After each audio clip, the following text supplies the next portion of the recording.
Ravi de vous retrouver pour ce nouveau numéro de votre magazine Clin d'œil sur l'EPST. Bienvenue à tous. Le ministre de l'EPST, Tony Mwaba, a lancé l'édition 2022 de l'ENAFEP à Kisangani dans la province de la Tchopo.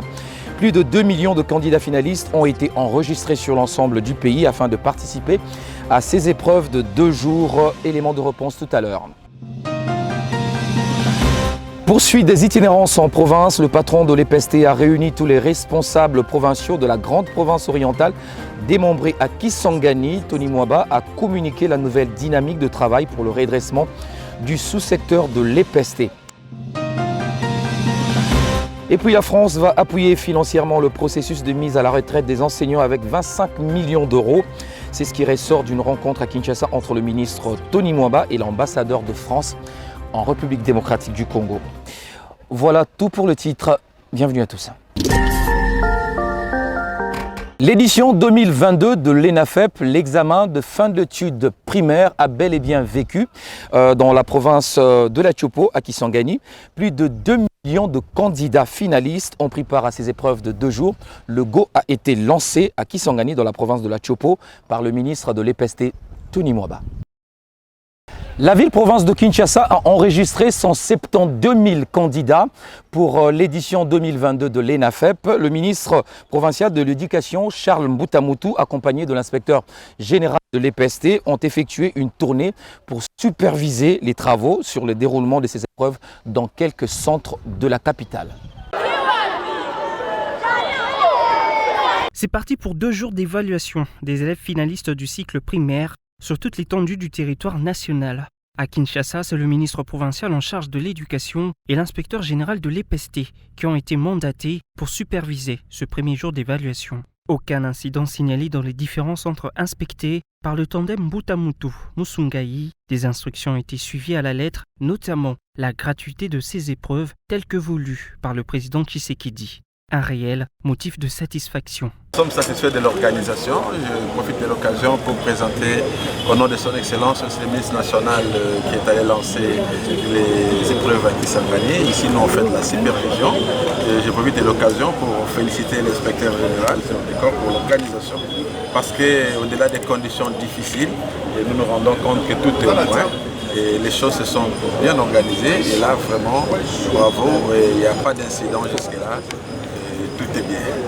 Vous nous avez accompagnés, vous avez vu que nous avons vérifié dans le cadre de la supervision et du suivi, nous avons posé des questions aux enfants et tous les enfants ont été unanimes, personne n'a payé. Une fois de plus, bravo au chef de l'État pour la gratuité, bravo au ministre Tony, bravo à toute l'équipe pour le suivi de la supervision. S'agissant de l'aspect technique de ces examens, l'inspecteur général Jacques Odia a éclairé l'opinion et les chiffres avant de rassurer que les résultats interviendront incessamment. Toute la RDC, c'est-à-dire pays et également hors frontières, allusion à Luanda et Cabinda, en Angola, nous avons plus ou moins 2 millions de participants. 2 millions. Kinshasa, à lui seul, prend 172 000 candidats. Voilà, il ne faut pas aller dans province par province. Hein. Ma petite tête ne peut pas retenir tous ces chiffres-là. Mais globalement, comme son Excellence, Monsieur le ministre provincial l'a dit, il y a augmentation, n'est-ce pas? Les raisons sont nombreuses et la plus grande, c'est qu'il y a gratuité. Et nous avons vérifié avec lui, et même dans l'arrière-pays, la gratuité n'est pas en marche. Je ne dis pas qu'elle est en marche, mais elle est effective. En marche signifie que nous y allons mollo mollo. Ah non, je vous dis qu'elle est effective. Incessamment. Prenez bien. Incessamment, on va publier les résultats. L'on peut donc déduire que c'est sur une note de satisfaction que s'est déroulée cette première journée de l'examen national de fin d'études primaires, ici, à Kinshasa. Et dans la province éducationnelle du Congo central 2, le directeur provincial Jean Tshisekedi Kabasele était à Luozi pour superviser le déroulement de l'ENAFEP. Jean Tshisekedi devient ainsi le premier prophète à mettre ses pieds dans ce coin de la province du Congo central. Une gestion de proximité saluée par le superviseur de ces centres. Regardez.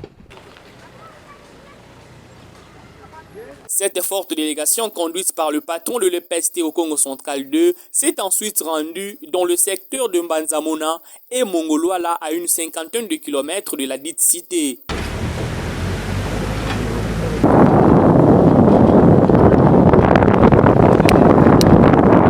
À Mongolwala, le secteur d'origine des Zakari Badiengila alias Nemouandansemi, plus précisément au centre de l'école primaire Ndimbalwala dans la localité d'Nkundi, le prophète Jean Tshisekedi Kabasele a supervisé le début de ces épreuves certificatives et a saisi l'occasion pour inviter les élèves finalistes à fournir des efforts en vue de réussir. Je suis arrivé moi-même avec mes 2 pieds dans les lieux des ancêtres ou les fiefs de Nemouandansemi.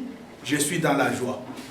Je voulais vous conseiller de présenter les examens calmement. C'est un examen de 4 heures, présenté calmement.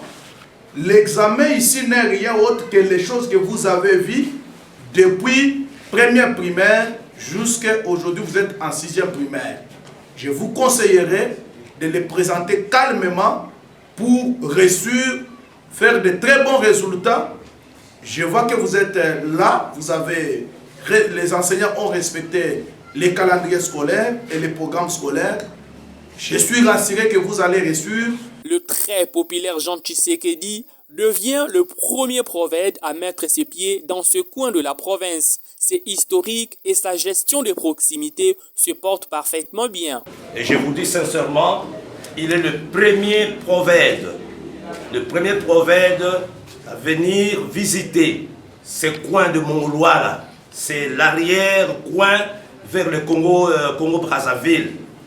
Donc il vient vous visiter et surtout s'assurer du respect des instructions officielles. Pour le premier jour, les candidats finalistes ont présenté le français et la culture générale.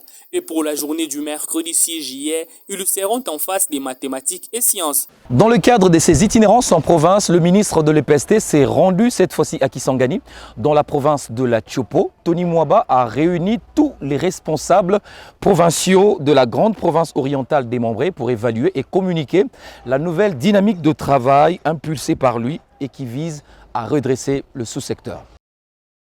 Toujours à Kisangani, le ministre Tony Mwaba a remis symboliquement 1000 bancs aux écoles de la grande province orientale démembrée, un geste du patron de l'EPST qui s'inscrit dans le cadre de la campagne Pas une école sans bancs, une initiative qui vise à réduire sensiblement le nombre d'élèves dans les salles de classe. La France va bientôt apporter son appui financier au processus de mise à la retraite des enseignants congolais. C'est ce qu'a annoncé l'ambassadeur de la France en République démocratique du Congo lors d'une rencontre avec le patron de l'EPST. Les 2 personnalités ont également discuté sur la coopération entre la République démocratique du Congo et la France dans le domaine de l'éducation.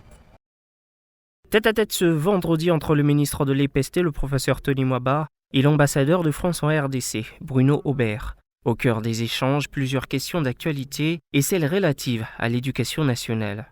Au sortir de l'audience, le diplomate français Bruno Aubert s'est confié à la presse et annoncé le financement de la France via l'Agence française du développement d'une somme de 25 millions d'euros en appui à la réforme de retraite des enseignants congolais. Nous nous impliquons dans plusieurs problématiques, c'était ça dont nous avons parlé avec monsieur le ministre. La réforme du secteur de l'éducation passe à travers plusieurs sujets, notamment il y a je pense à la montée en puissance de nouvelles générations d'enseignants, ce qui signifie aussi que les enseignants les plus âgés qui ont beaucoup travaillé puissent partir à la retraite. Donc là on a un projet par exemple pour la mise à la retraite des enseignants congolais, donc ça c'est important, parce que c'est ça qui prépare le positif qui va suivre en quelque sorte. Voilà. Donc ça c'est un exemple, aussi un centre, peut-être Madame la directrice de la FD peut en parler, le centre de formation de maîtres. De formation des maîtres, voilà, voulu par Monsieur le ministre. Et tout ça, essentiellement, c'est du financement donc opéré par la FD, c'est un projet de 25 millions. Il y a 25 millions pour la mise en retraite. C'est ça, pour la mise en retraite. Et ça rentre dans le cadre de ce mécanisme de conversion de dette qu'on appelle le C2D, qui existe depuis plusieurs années. Et donc là, c'est l'éducation qui en bénéficie. Pour le professeur Tony Mwaba, ces coopérations vont également permettre la construction de 544 salles de classe et la réhabilitation de la direction de la passion, rente et survie. Dans le partenariat entre le ministère et l'Agence française de développement, il y a des projets pour lesquels la France nous appuie. La mise à la retraite, l'AFD va nous appuyer. avec, on a parlé de 25 millions, c'est d'euros.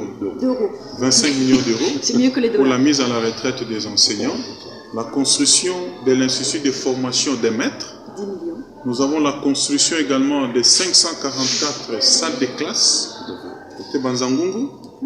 Et nous avons également un autre projet sur la réhabilitation de la direction de la pension, rente et survie. Voilà les projets pour lesquels notre ministère va obtenir l'appui de la France au travers de l'Agence française de développement. Notons que cet appui de la France est la résultante de la bonne gouvernance instaurée dans le sous-secteur de l'EPST par le ministre Tony Maba, qui s'est résolument engagé dans la refondation de ce secteur clé de la vie nationale. Le point à présent sur la gratuité de l'enseignement primaire en République démocratique du Congo. Cette réforme a permis à plus de 4 millions d'élèves de retrouver le chemin de l'école, grâce notamment à la détermination du patron de l'EPST, Tony Maba. Images et commentaires.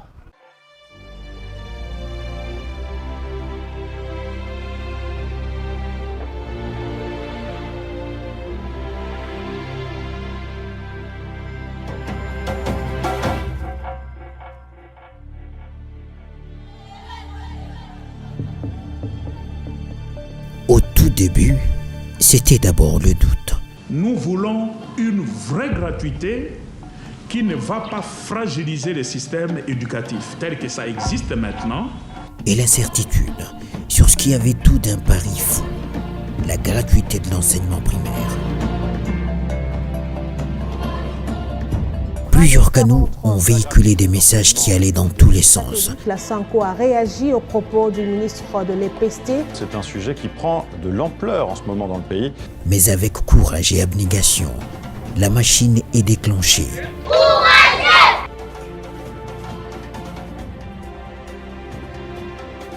Nous remercions le président de la République démocratique du Congo pour la gratuité. Ils avaient des difficultés de payer l'argent, des primes, et un grand nombre d'enfants traînaient toujours à la maison. Je suis mère de 8 enfants, mais mes enfants étudient gratuitement. Tunashukuru sana kutusomesha masomo ya bure. Kuntunguvigisa nkujabuni kukalasa. Bwampinde pa katitufuta tu apundumani. Jindu bya muntu. Donc la gratuité est effective totalement. Les dés sont jetés et provoquent un flux de plus de 4 millions de nouveaux élèves dans les écoles. C'est l'effervescence dans les foyers et les familles délestées par cette charge. J'étudie gratuitement. Je peux dire même à monsieur Tshisekedi, notre donc le chef de l'État, l'œil de notre pays, je peux le dire, qui donne donc le flair à monsieur le ministre de l'enseignement. Aux yeux du monde, la RDC fait un pas de géant. Et je sens un leadership très fort, ce qui est vraiment une bonne nouvelle. Ministre de l'enseignement primaire, secondaire et technique, Tony Maba devrait alors s'assurer que les réformes impulsées portent véritablement des fruits à travers le pays. Applaudissez. Outre la gratuité de l'enseignement, c'est le sous-secteur entier qui est en train de subir une métamorphose dans une démarche d'évaluation participative avec toute la famille éducationnelle et les partenaires éducatifs. Il est descendu lui-même sur terrain pour une mission d'inspection, une mission d'évaluation pour comprendre les compétences respectives des uns et des autres pour apprécier la performance de ce qu'il s'est fixé comme objectif. Il a encore prouvé ici, le ministre Tony Maba, que c'est un pédagogue. C'est quelqu'un qui a de l'imagination féconde. Nous allons nous battre jusqu'à ce que le secteur de l'enseignement soit redressé au niveau de notre province éducationnelle. Il attendra des résultats de notre part en termes de l'amélioration de la qualité de l'enseignement. Il attend de nous également les résultats en termes du renforcement de la gouvernance et en termes de la lutte contre les antivaleurs. Si tous les ministres pouvaient emboîter ces pas ici, je pense que le pays sera bien parti. Et nous savons que nous avons une très grande réforme c'est la gratuité de l'enseignement primaire. C'est là où nous basons, nous donnons notre corps et âme pour que cette gratuité puisse réussir. Nous venons de recevoir les orientations de son Excellence, Monsieur le ministre de l'EPST, le gardien de la gratuité. Nous rentrons maintenant dans nos bureaux pour pérenniser la gratuité et pérenniser et consolider la gratuité. Le problème que nous avions consistait simplement à une mauvaise interprétation des textes. Cette itinérance est profitable au système éducatif qui est ici au Nord Kivu et nous croyons que tout le monde a compris. Il a dit c'est lui qui va marcher avec lui, c'est celui qui travaille bien. Tout a été fait et nous suivons la vision de son Excellence, le ministre et le professeur Tony Mwamba. Cela est lié à la vision du président de la République. C'est le début d'un long périple à travers les 26 provinces de la RDC.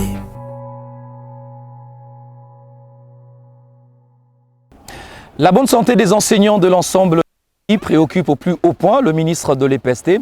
Tony Mwamba a sollicité et obtenu du gouvernement un renforcement des ressources supplémentaires de la MESP pour le maintien de son service de qualité et de son renforcement en province. Reportage. La mutuelle de santé des enseignants de l'enseignement primaire, secondaire et technique, MESP-ASBL, est une organisation d'assurance santé créée par la volonté des enseignants à mutualiser leurs forces avec l'appui du gouvernement à travers le ministère de l'EPST en vue de garantir une prise en charge sanitaire en cas de maladie. La mutuelle de santé des enseignants de l'EPST a vu jour le 11-11-2011. Dans son histoire, est l'une des réponses des revendications des enseignants de l'EPST. Il s'est posé le problème de liquidité avec l'arrivée du ministre Tony Mwamba. Il nous a appuyés dans les démarches au point que maintenant c'est une réalité, le gouvernement a augmenté. Un parcours satisfaisant en dépit de besoins toujours énormes qui nécessitent son renforcement pour maintenir la qualité de ses services ainsi que la poursuite de son déploiement à l'intérieur du pays. Nous ne sommes pas encore pour le moment partout en République démocratique du Congo. Nous évoluons pas à pas dans le cas du déploiement en province. Mais dans un déploiement, les aspects techniques, c'est 90% des tâches à réaliser. En effet, lorsqu'on va en province, on commence le déploiement dans les chefs-lieux de province. Il nous faut trouver un siège, les sièges dotés de locaux suffisants en nombre pour accueillir les différentes entités opérationnelles. Il faut équiper en mobilier ces locaux. Il faut aussi équiper les sièges en matériel informatique. Il faut recruter le personnel, former le personnel. L'objet premier de la mutualité, permettre aux bénéficiaires, les titulaires, les enseignants et leurs personnes en charge d'accéder aux soins de santé de qualité. La MESP-ASBL met en place une structure organisationnelle efficace. Toute personne qui est enseignante de l'EPST, qui est payée par la SECOP, a droit aux soins de la MESP. Dès lors que cette personne s'est identifiée à la MESP et il obtient sa carte, il a droit aux soins avec toutes les personnes à sa charge qui devraient présenter lors de l'enregistrement. Sur le plan pratique, c'est que tout enseignant qui tombe malade, il se trouve chez lui à la maison, il a sa carte MESP, il peut se présenter au centre de santé de l'affectation. Si le problème dépasse le niveau primaire, donc première ligne, on va amener les dossiers au niveau de l'hôpital général de référence. S'ils sont incapables, on amène les problèmes au niveau tertiaire. Donc ça peut partir de première ligne, deuxième ligne, troisième ligne, selon qu'on trouve la capacité de la prise en charge de tel ou tel autre cas. Le travail de la mutuelle est apprécié à sa juste valeur par les enseignants. Plus particulièrement, moi j'ai une femme qui est pour l'instant grosse et d'ailleurs presque à terme. Donc si ce n'était pas la MESP, je ne sais pas comment j'allais expliquer. 11 ans aujourd'hui, depuis sa création en 2011, elle est déjà opérationnelle dans 4 provinces, à savoir Kinshasa, au Katanga, Équateur et Mbujimaï. Elle entend s'élancer incessamment dans la province de la Chopo, à Kisangani et à Chikapa dans le Kasaï. On va terminer ce magazine avec cette vidéo qui a été partagée plusieurs fois sur les réseaux sociaux. Vous allez les voir. Les écoliers de l'Athénée de Kisangani ont composé une chanson pour exprimer leur gratitude au président de la République, Félix Antoine Tshisekedi, qui a rendu possible l'effectivité de la gratuité de l'enseignement primaire en République démocratique du Congo. On l'écoute. Nous sommes fiers de notre enseignement. Notre victoire est à la gratuité. Papa Tshisekedi, notre président, nous lui restons reconnaissants. Merci président, les parents n'oublieront jamais l'application de cette décision. La suppression de la primaire aux écoles. Aujourd'hui, tous les enfants à l'école. Merci, président. Nous sommes fiers de notre enseignement. Notre victoire est à la gratuité. Papa Tshisekedi, notre président, nous lui restons reconnaissants. Merci, président. Tshisekedi en avant, Tshisekedi en avant, Tshisekedi en avant, dans le développement, en avant, dans le progrès social, Tshisekedi en avant, dans le développement, Tshisekedi en avant, dans le progrès social. Tshisekedi en avant, Tshisekedi en avant, Tshisekedi en avant, dans le développement, Tshisekedi en avant, dans le progrès social, Tshisekedi en avant, dans le développement, Tshisekedi en avant, dans le progrès social. C'en est fini pour ce magazine. Merci à vous tous de l'avoir suivi. On se retrouve très prochainement pour un nouveau numéro. À très bientôt.